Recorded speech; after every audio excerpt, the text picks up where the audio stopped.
Sumikat, nalulong sa droga, at muling tumayo sa pagkakadapa. Ang pagmamahal na isang magulang sa anak, walang hangganan di ba?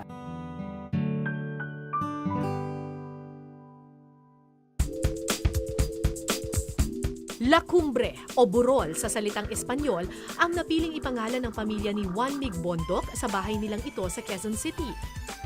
Nakatayo ito sa 2 ektaryang lupain at may lawak na 1,800 square meters. Sa entrada pa lang ng bahay, makikita na agad ang Mediterranean na tema nito.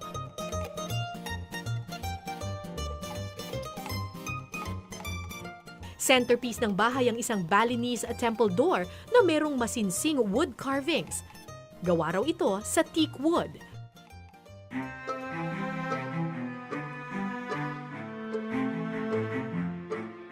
Mahilig din sa traditional at modern paintings ang ina ni Juan Mig. Koleksyon pa raw ang mga ito mula nung mga bata pa sila. Ilan sa mga painting ay gawa ni na Baldemor, Ibarra de la Rosa, at Ne Miranda. Sa isang parte ng bahay, meron ding grupo ng church paintings na makikita. Iginuhit ang mga ito ni na Ragudon at Daklan. This is your parents' house? Yeah, it's my parents' house. Yeah. Ang laki ah. This is a really large house. Yeah. Interior designer ba yung mama? Mahilig siya mag-interior design, pero hindi siya interior designer. Talaga? Mahilig lang. What do you like about this house? Well, kahit pa paano, may privacy dito because we don't really see each other all the time. So, yung privacy talaga. I mean, I like it kasi parang maaliwalas yung bahay. yeah. Diba? Tapos high ceiling High ceiling siya. Mas gusto mo yung ganong klaseng bahay. Oh, yeah. Yung all white, Yeah. modern. Modern. Bakit? Mas malamig eh. Pagpasok mo parang maaliwalas, parang feeling mo parang wala kang problema, ganyan. Parang nakakalimutan ba? Parang pagpasok mo, yung problema mo na iiwan mo sa labas, ganun. Oo. Kasi iba rin kasi pag light yung colors eh. 13 taong gulang nang madiskubre si Juan Mig Bondoc bilang commercial model. Dahil sa kanyang magandang ngiti, naging modelo siya ng isang sikat na brand ng toothpaste. Bago pumasok sa showbiz, lumabas siya sa 17 TV commercials. Ikaw ba? Lalo ba kita? GM! Jomay! 1995 nang mabigyan si Juan Mig ng break sa teen-oriented TV show na TGIS o Thank God It's Sabado. Pagkatapos noon, sunod-sunod na ang kanyang naging proyekto sa telebisyon at pelikula. Pero noong 2006, napaaga ang pagretiro niya sa show business. Why did you leave? Wala na. I just felt like nawala na yung fire. Pero na-enjoy mo yung TGIS? Yeah, yes and no. Yeah. Bakit? Bakit hindi? Yes, because parang, wow, hindi naman namin na-expect na Sisikat. nasisikat kami ng ganito, na ganun kalaki magiging, di ba? Pero ano yung downside to it? Well, the downside to it is, karoon na ng competition. Kumbaga, hindi na naging masaya sa set nun. Look, I don't want you on my side, and I don't need you on my side. Cool ka lang, okay? Takutob ko, pareho lang tayo nalagay sa daddy natin eh. Kailan kayo huling nagka-father and son talk? Matagal na, no? Nagkaroon na ng kanya-kanyang eres. And even me, kahit pa paano, I'm not perfect, di ba? I mean, kahit pa paano, medyo nagkaano ko rin na parang, wow, ito na to, ganyan. Other than that, masaya naman. It's because ang daming fans nagmamahal sa amin noon. Yung stint mo in showbiz, nakilala ka rin dahil playboy ka daw. Bukod doon sa showbiz career mo, meron pang controversy sa personal life mo. I was really enjoying because I was only 17 years old and plus the fact na, siyempre, bata ka, parang dami magaganda. So talagang, yeah, I really had a blast. Actually, doon sa TGIS Boys, ako yung hindi nila masabi-sabing bakla nun. It's because left and right nga yung mga nababalita sa akin noon, ganyan. Guwapo, mayaman, sikat at tinitilian ng mga kababaihan si Juan Mig noon. Pero hindi ito naging sapat para maging masaya siya. Dahil dito, nalulung siya sa masamang bisyo. Alam kong hindi tama, pero ginawa ko pa rin. sikat na sikat ka, pero you got involved with drugs. Oh, yeah. Yung time na yan, parang, How did you get involved with drugs? parang dumating yung yung loneliness na I didn't know what makes me happy. I always had to act na parang kailangan wholesome lagi. Paglabas ko, kailangan nakasmile. Parang hindi ko na nakilala yung sarili ko. Parang hindi ko na, bakit I had the money, marami kong trabaho noon. Pero parang I felt so empty. When I got hooked, I only got hooked for 3 months. Grabe, As in, halos araw-araw. Talagang, even my work, talagang, although hindi lang siguro nila nahalata, pero bakit mo ginawa noong time na yun? Ano yung meron doon sa drugs na parang naging masaya lang ako noon na nagkaroon lang ako ng sariling mundo noon na hindi alam ng tao. So, kailan ka nag-decide na ayoko na, I want a clean life? Ayoko na After ng droga. 3 months of doing it, parang paghiga ko na sa kama, parang naisip ko na, this is it, I'm gonna stop. Ayoko na. Parang baka sirain ko yung buhay ko and I want to have kids. And naiya ako sa parents ko na hindi naman nila ako pinalaki ng ganito and parang basically they gave me everything. So bakit ako magaganito? Ba't ko sisirain ang buhay ko? Diba? So parang marami pa eh. I mean, I had to fix my life. Paano mo nagawa yung transition na yon from being addicted to drugs to leading a clean life? Anong advice mo sa ibang mga drug users na who want Siguro to...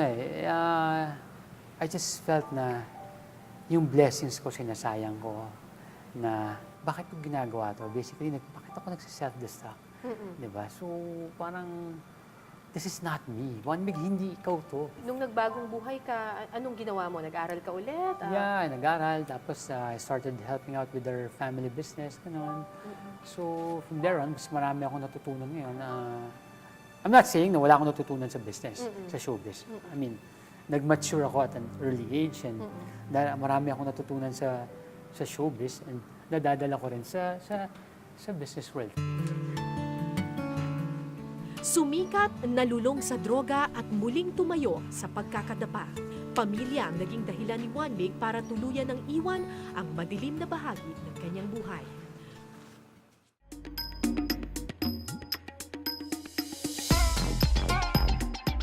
Antique jars at handmade clay pots ang ilan sa kinahihiligan ng ama at ina ni Juan Mig.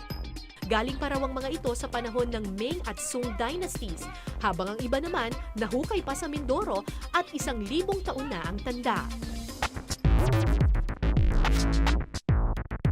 Sa formal dining area naman, ang semi-precious stones inlay sa 16-seater dining table ang mapapansin.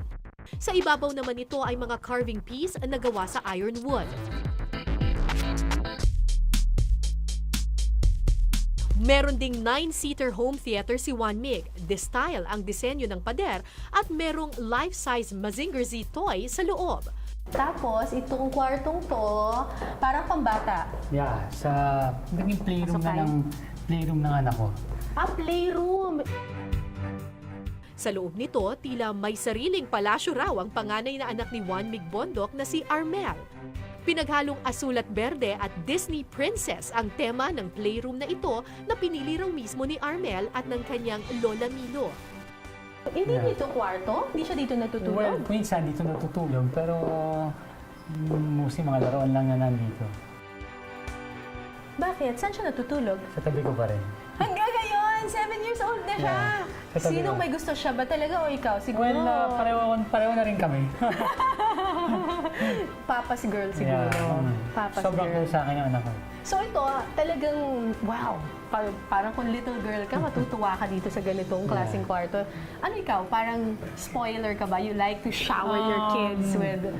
Yun lang ang masama sa akin. Medyo naging spoiler rin ako dahil Oo.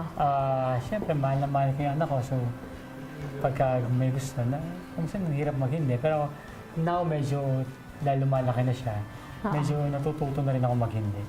Kasi ayoko naman siya lumaking brat, diba? Right. Dahil nagmula sa isang may kayang pamilya, hindi raw nakaranas ng hirap si Juan Mig noon. I was really pampered that time.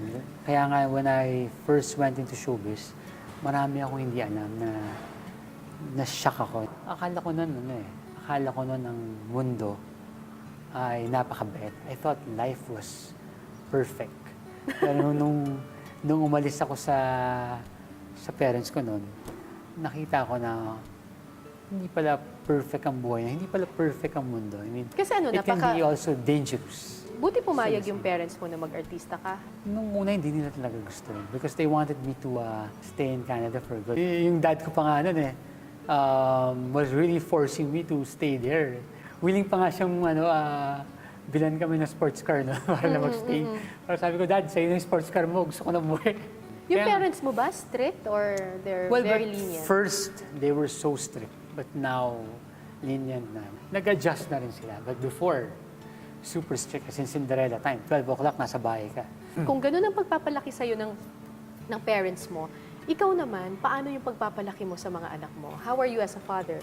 Well, ganun. Strict ka ba? Strict rin. Medyo strict rin. Strict ka. Pero iba na rin Parang modern na rin. Parang barkada na rin yung... Cool dad. Cool dad, yeah. Punta kami sa mall, nood kami ng sine, ganyan. Or sabay kami kakain, sabay kami manonood ng TV. Ganyan. Basta, I love my daughter so much and my son. Na talagang sila yung buhay ko ngayon. Parang everything na ginagawa ko para sa future ng mga anak ko. Mag-isang itinataguyod ngayon ni Juan Mig ang mga anak niyang sina Armel at Anton. It's hard pero ang pagmamahal na isang magulang sa anak walang hangganan di ba? Kahit pagod ka sa trabaho, still, di ba? Kailangan you still need to give time to your kids, di ba? Ano ang pinakamahirap na parte ng pagiging isang single father? Ang pinakamahirap na parte is dividing your time between work, your kids, and yung sports. So you're back in your game. I think so. Maybe. I hope so.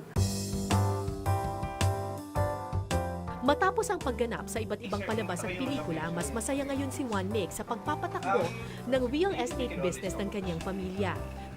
Well, right now I'm busy with we're setting up our new real estate development company, which is called La Cumbre Land, and we're developing something, a project in Dasmariñas, Cavite. Then we're developing also a project in Puerto Princesa.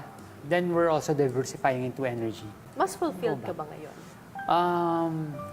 Mas fulfilled ako ngayon dahil because syempre nakikita ko na nakakatulong ko sa family ko. Mas may time rin ako sa mga anak ko. So, mas fulfilling because I know na itong mga ginagawa ko, it's talagang for the future. Naging negosyante ako, it's because I want to give the best for my kids.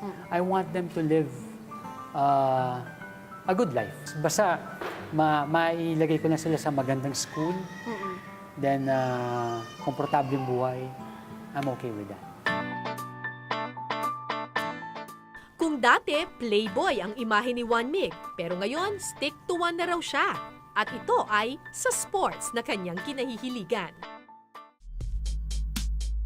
May 7 kwarto sa bahay ni Juan Mig Bondo. Ang paborito niya sa mga kwartong ito, ang kanyang man cave. Wow! Okay. Akala ko nagsisimula ka lang sa pagta-triathlon. Parang ang dami na kaagad bisikleta. Na-addict bigla sa Na-addict bigla. Yeah. So, sige, anong kaibahan ng isa sa isa? Well, ito mountain bike. This is a mountain bike. Ito yung lumang model na full sus.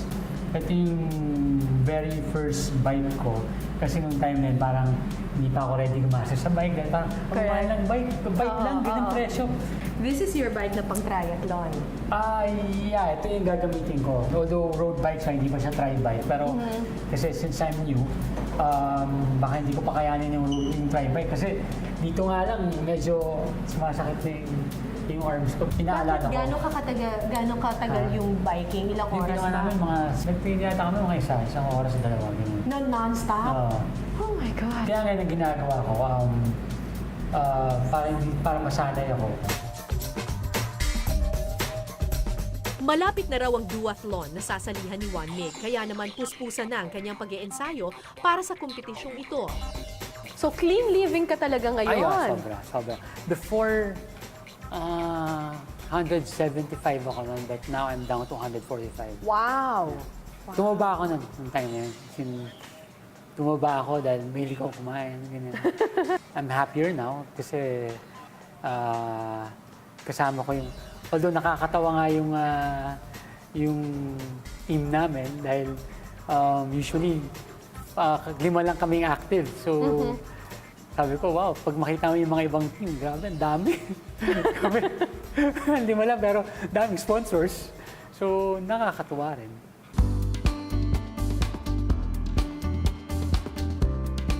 Malayo sa makulay na mundo at kasikatang dala ng showbiz, nahanap ni Juan Mig ang kanyang sarili. Ang kanyang tahimik at simpleng buhay ngayon ang siyang nagbibigay kulay sa dating tila walang kabuluhan niyang buhay. So, ano pang future plans mo? Siyempre, I want to be a successful businessman, di ba? And hopefully, have my own company. Kasi siyempre, kahit naman paano gusto kong pamanahan yung mga anak ko ng sarili ko na nanggaling talaga sa akin. Hindi yung puro galing lang sa lolo nila, sa lola nila. Diba? Siyempre, gusto ko yung talagang matatawag kung sa akin. And I hope sana dumating na. Diba? And nafe-feel ko naman na baka ito na yung break na makakapagsarili ako. Anong advice mo sa iba pang mga young artists na yung papasok pa lang sa showbiz or nakakaranas ngayon ng kasikatan na katulad ng nadanas mo noon? Well, siguro masasabi ko lang is always stay humble and kilalanin niyo talaga yung sarili niyo muna. And parang mahirap kasi yung artista na artista pa di ba? I mean, yung tapos na yung shooting. Artista pa rin. Artista pa rin di ba? Oo. So for me talaga is lagi mo nga alamin kung sino ka. And lagi mo nga alamin na ito ay isang trabaho lamang. Juan Mig, dati sabi mo, ang pinakamalaki mong problema ay hindi mo nakilala ang sarili mo. Yeah. Nalagay ka kaagad sa show business nang hindi mo nakikilala kung sino ka. Ngayon ba kilala mo na kung sino ka? Mas kilala ko na kung sino ako ngayon. And what kind of person is Juan Mig Bondo? Si Juan Mig kasi wants a simple life. Fame is not for me, and then na-realize ko na I'm a loving father. Na parang I will do anything for my son and for my daughter. Kahit isakripisyo ko ang happiness ko para lang maibigay sa kanila, I will do it. And with that, thank you very much You're for welcome. granting us this interview. Yeah. And good luck with a more quiet, simple, Yeah. yet more fulfilling life. Thank you. Thanks, Kaya. very Thanks much. for Thank you. guesting me in your show.